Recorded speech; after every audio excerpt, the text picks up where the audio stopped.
U.S. Constitution course. I'm not going to, maybe if you haven't seen it, it's just a short little demo. It's a PowerPoint thing that we pulled in. And just to give you a few, take a look. If I look in the audio script window, we just quickly cut and pasted a few things in to show the audio script, kind of where it's at, and the fact that, again, this is where you paste it in, and this is what the audio script generator uses. Whatever's in here, and that applies to assessment questions as well as content pages. So I don't think every single page has content or has an audio script in there, but let me just see what happens when you go to the properties page and you print audio script for this course.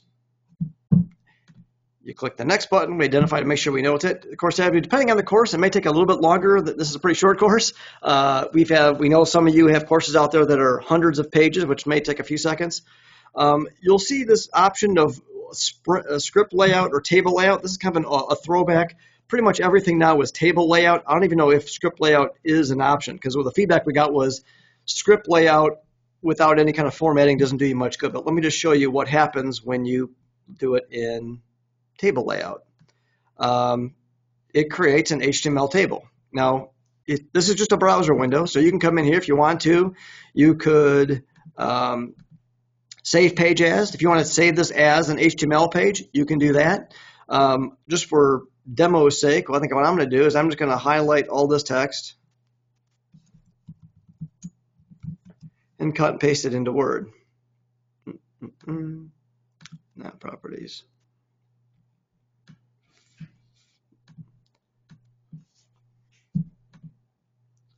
I have a new blank document, paste it in. Now we know there's some formatting. One of the things that I tell people, hey, you probably go landscape mode. And once here, it's just a nice, maybe the font's a little bit too big. But 16 is maybe a little bit too big. Maybe just set all the fonts to 11 or something a little more normal. And there you go. One of the things that we've done is insert a column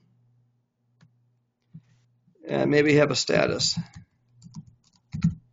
This is part of, we're going to cover in the next Tuesday topic, or coming up soon, I think, more about project management. And we can use this feature because it just gives you every single page, the page name, and the current script. As I mentioned, sometimes if this is truly an audio-based course with narration, obviously the script should be the script. If you aren't concerned with that, or your courses don't have that, sometimes we can use the audio script as a place to put comments, notes, working on this. And it can be used, again, as a kind of project management tool. And we'll cover that more later on.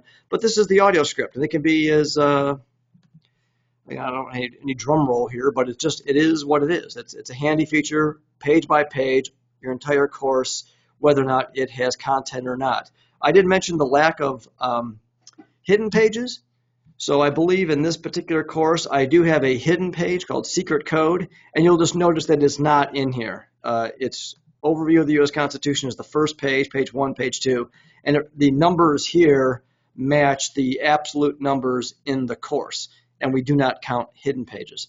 That's not how it works for page content generation. So let me do that now. So hopefully you kind of get that. It's pretty straightforward, and it's pretty darn handy. Let me now print the content for this course. And again, I can mention how this kind of evolved from printing exams. We didn't mean to. We aren't intentionally hiding this on people, but we definitely need to add the ability to print just content on its own. So again, I apologize for the fact that it is almost like a misnomer. You wouldn't know it, but print exams and include content. That's how you do that. And again, we will plan on making print content its own little row in that table, so you don't have to go in kind of through this side door, if you will. But maybe that's why we do Tuesday topics, to explain this stuff to folks. If you use exam properties, what that means is if you have 20 questions and you want us to randomize and pick only 5, that's what that would do. So if you want to print all the questions, then print all the questions. Not everyone uses randomizing the questions. Not everyone puts a question bank in there of, let's say, 20 questions, but that's what that option is. Answer key, we will generate that as well. Just for this demo, I'm not going to do that because it just kind of complicates things. But So if I include the content, what you're going to get is, there's only one option here. It's an HTML-based generation, and you hit the launch button.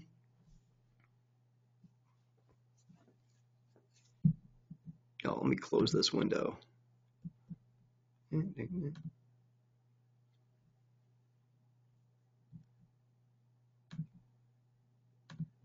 me.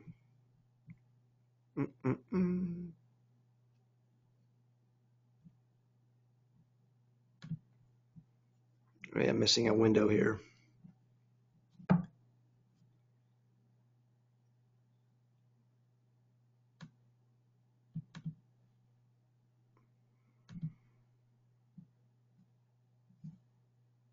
All right, come on.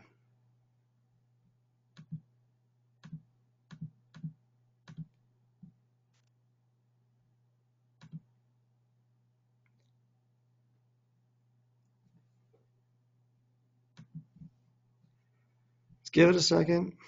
There we go. So you'll see it's a table. As I mentioned, there's some font challenges, and we have it, in our bug tracker. We're trying to figure out and track down why these happen, why the fonts do what they do. But let me just show you here's all the course content. There's the questions, there's the pages.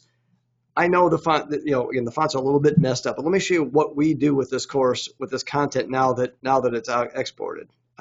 You can just save as an HTML page, because this is just truly an HTML table.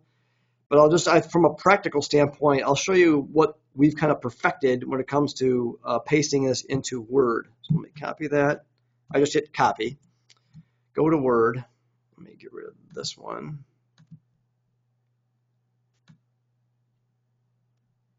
New blank document. Layout.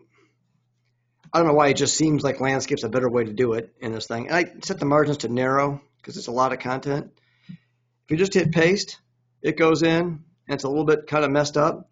One of the things I mentioned that the exams are actually nested tables. So you'll see the test time here. It's like, hey, where's all my content? It's all kind of squished. But if you just kind of highlight that, you kind of bring those out. And if I look at my overall table properties, you'll see for whatever reason it's saying the first word gets strange about where the column breaks are. So I'm going to set the overall to be 10 inches. So that kind of brings everything nice together. And lastly, I'm just going to select all and tell it to make the font 11 pitch. So this gives me, again, I have a pretty nice handle on now all the course content that's here. Another kind of handy thing to do is if you shrink this column way down and say insert a column, maybe you want to have a status or comments.